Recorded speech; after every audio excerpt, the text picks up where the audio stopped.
You hear about it? How did they come to you, and what made this happen? Oh, it's not nearly as cool as you guys think. I was leaving conditioning, and my manager runs up, and he's like, "Hey, how do you feel?" I'm like, "Good." He's like, can you fight in 2 weeks?" I'm like, "Yes."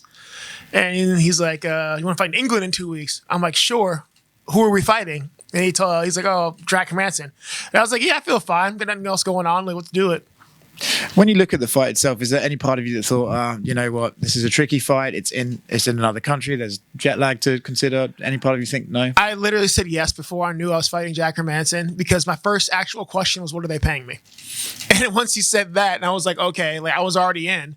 So, I could have been fighting, like, I don't know, like, as long as it wasn't Yoel Romero, I didn't care. And he's not in the company. So it's about one guy I'm actually afraid of.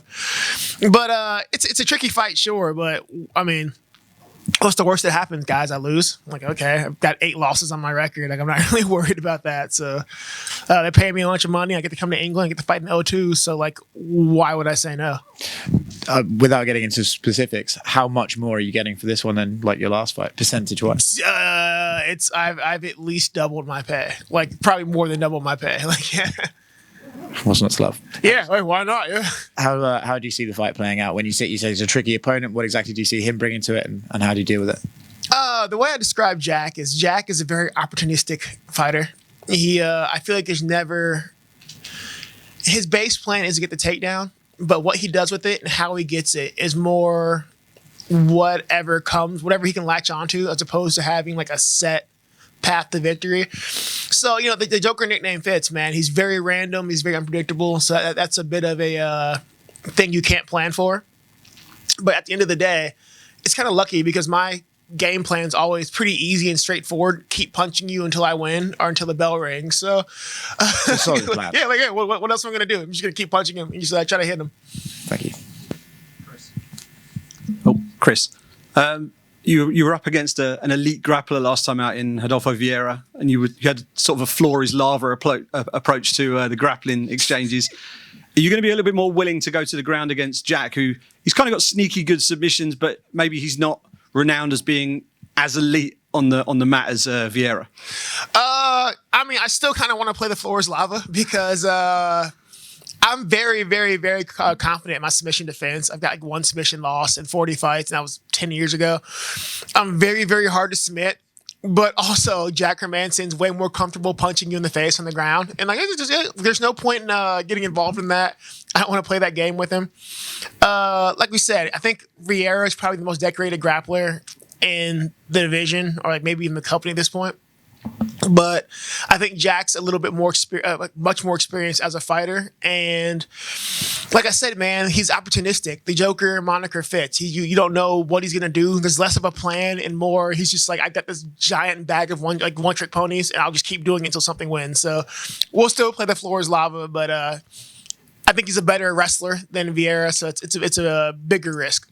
Talk to us about your corner team for this one. You've got 1, maybe 2 notable names from this side of the pond who are going to be backing you up in the corner on fight night. Yeah, man. So depending on how the commission's going to do it, hopefully I'll be able to have Brandon Lockney and Darren Till in my corner. Darren for sure. We're trying to get Brandon in, and like commission's kind of like, you can't do that. We're like, can't we though? Like, come on, guys. But I've been friends with Brandon for a long time. We lived together. He's got a similar story, and just a really good guy. And then Darren, I've known him for about a year now. I met him in Kamzat in Vegas, and I was like, hey, I know it sucks you can't fight. Being injured sucks. You can't really do anything about that. But I'll fight him for you, and it'd be really helpful if you were around. It'd just be really funny. And he's like, yeah, sure. So that's how that came to happen. There's no like giant strategic game plan.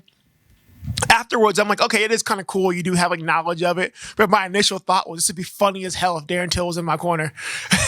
And he was like, yeah, he thought it'd be funny too. So that's how that happened.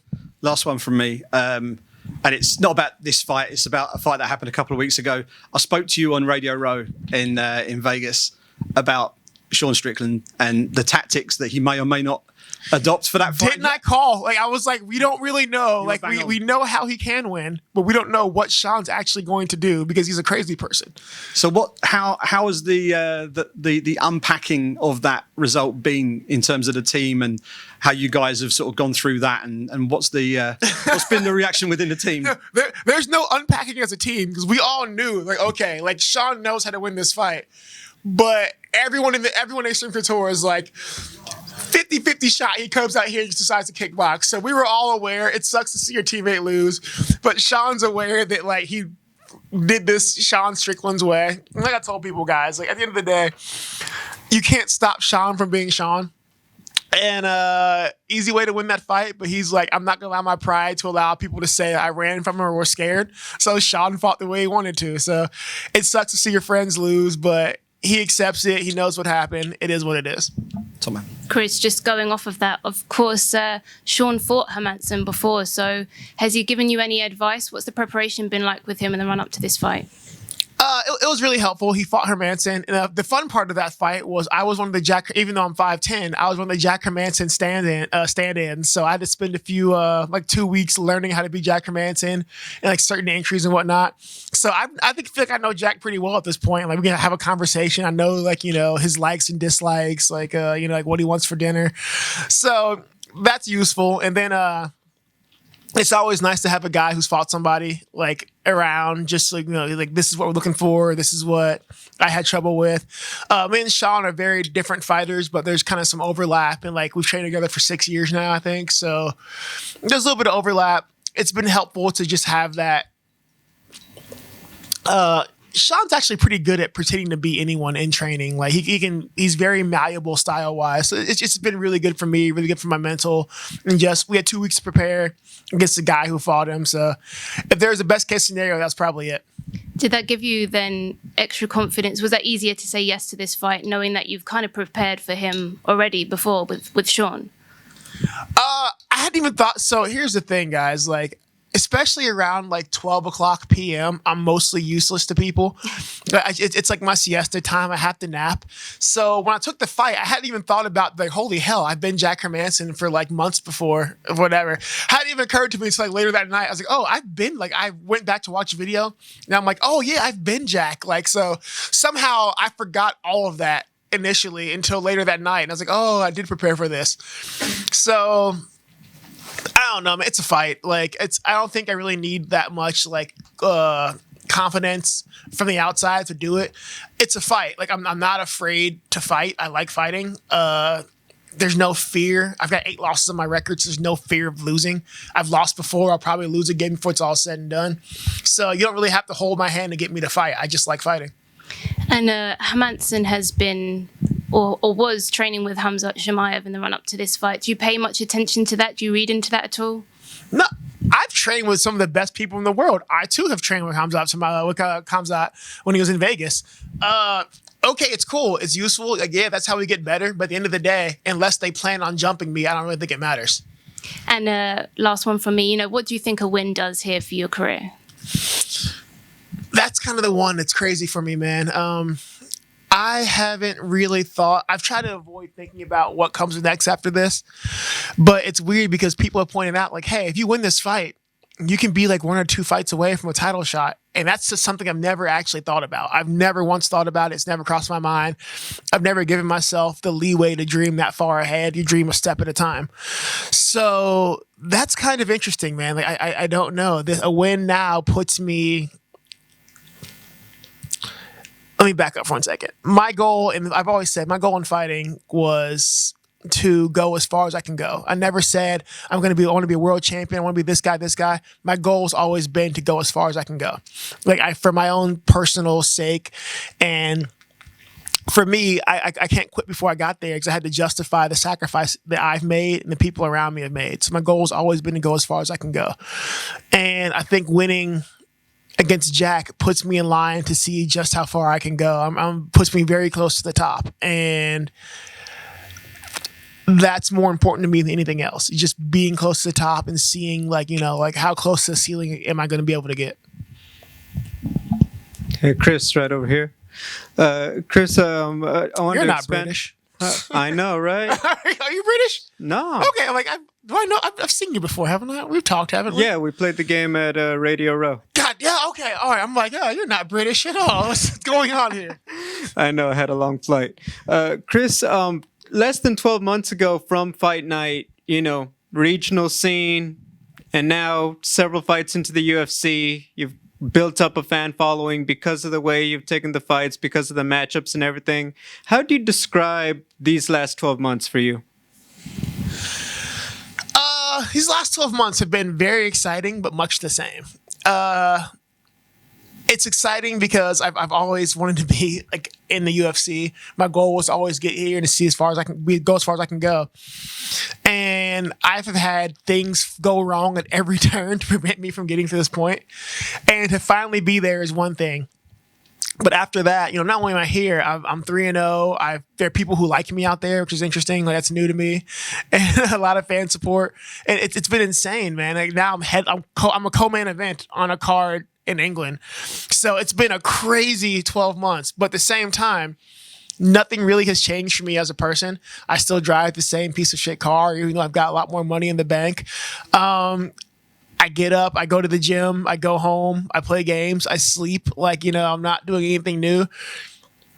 The experiences are insane, but as a person, I try to remain the exact same person that got me here. I have to work hard. I know I have to work hard. So cool new people, talk to all of you, do the fan expo. I'm in London now. That's absolutely awesome. But as a person, my day to day, nothing changed. How many more fights do you want to have before you're comfortable buying yourself a new car? So I've never owned a new car. Never once in my life. Never once. I'm 35. Never once owned a new car. Hell, I think the most expensive thing I bought since I got in the UFC was a computer. I got a new computer. And that was like $3,000. And I was like, oh, can I spend that? And then I'm like, you know what? Stop being cheap. I don't know, man. I don't know. Maybe give me $500,000 in the bank and I'll buy a car. But I have to buy it and pay for it all out because I don't like having I do not like having payments on things. I hate having payments on things. It's 2022. When you're fighting for the last 10 years, it's a cash only enterprise now. I don't really do credit anymore. It's a cash only thing. We killed our credit years ago, so we're fixing that. So I will buy flat out a car when I have $500,000 in the bank. Until then, I'll drive mine until it explodes. Finally, I did want to ask if you could expand on reaching out to Darren Till. When the fight was announced, you did acknowledge on Twitter that, hey, maybe some of the English fans might be a little disappointed he wasn't going to be here on Saturday to fight. So can you just talk about reaching out to him and just how his reaction was to everything? Yeah, man. Darren gets a lot of... I'm over here breaking shit. I'm sorry. Darren gets a lot of shit from the fans for this one. But, the guy's... Training with him, he works hard. He genuinely does work hard. He cares about what he does. And when you work hard, you're going to get hurt. It happens. And then some people, it's a fight game. I always use Shogun, for example. $1 million talent, Shogun, but dollar store knees. Dude can't save his knees and, he can't not hurt himself to save his life. So Darren's one of those guys, really talented, hard worker, but his body just hates him when it comes to doing certain things. He's got a lot of shit for this one, and I know the fans are really excited to see him fight at home. They love him. You guys love him, and there's a lot of disappointment about that one, but I got a lot of support as well. So for me, I thought it'd be fun. It'd be fun for the fans. Hey, I know he's not fighting. I know it sucks, but you can't change injuries. But just to have him here, let him have that energy. And I thought it would be fun. I thought it'd be really fun. I hit him up and he was down for it. I've known him for a little bit, so he was fine. So just why not? People take fighting's a very serious business. It doesn't have to be serious all the time. You can just do shit for fun. And I think this is just fun. It's fun for me. It'll be fun for Darren. It'll be fun for the English fans. So why not? What do we lose? It's either, I can Darren in my corner, or I can spend another $1,500 to fly somebody out from Vegas. And I'm all right, let's just use Darren. Thank you. Hey, Chris, what are the odds that you'll walk out to Sweet Caroline? Are there actual bets taking place? I think so, yeah. I am not going to ruin it then. But there are bets taking place. But it would be amusing, right? But then again, I'm not going to say anything on it. I wish I could, but I'm not going to say anything on it. Hey man, Tim from Sports Kita here. Just a quick question. What kind of car are you actually driving? What are you driving right now, man? 2006 Hyundai Sonata. Ooh, that's a classic. That's a good. It's a great car. I got it for $4,000 when I moved to Vegas, which was nice since I've had it for 4 years now. It runs fine. Like, yeah, it's a piece of shit, but it's my piece of shit. And, I appreciate it. And the post-fight celebration meal, what do you want once the fight is done? What time are we fighting here? I think you're going to be around 10 p.m. It's going to be late. So I do enjoy getting ice cream after fights, but like I've had my heart broken so many times from the regional scene because I'm always like main event. So by the time you finish, everything's closed. So I really like maybe like ice cream, maybe some wings, some French toast, and like a frozen margarita would be like my ideal meal. And one last one for you. And I know you probably don't want to answer, but who do you want next after this fight? It's not that I don't want to answer. It's the fact that I don't know. I know, like, isn't Jack number 8? I think Sean is 7, so directly above me is my boy. And like up above that, I don't really know who else is in this division where. Like I don't keep track because until this point, it was never a thing I was worried about. I was kind of like, okay, who can I snipe from the top 15? And winning this fight puts me in the top 10. I'm like, holy hell, what do I do? So we got to get some reevaluation. My manager Lance is back there. This is a Lance question. Who do we fight, Lance? Yeah, Lance is being keeping it close to the chest. So yeah, we don't know. I have no idea yet. Yeah, I'll tell you guys on Sunday. Thanks so much. Okay, thank you. Thanks, guys. Amen.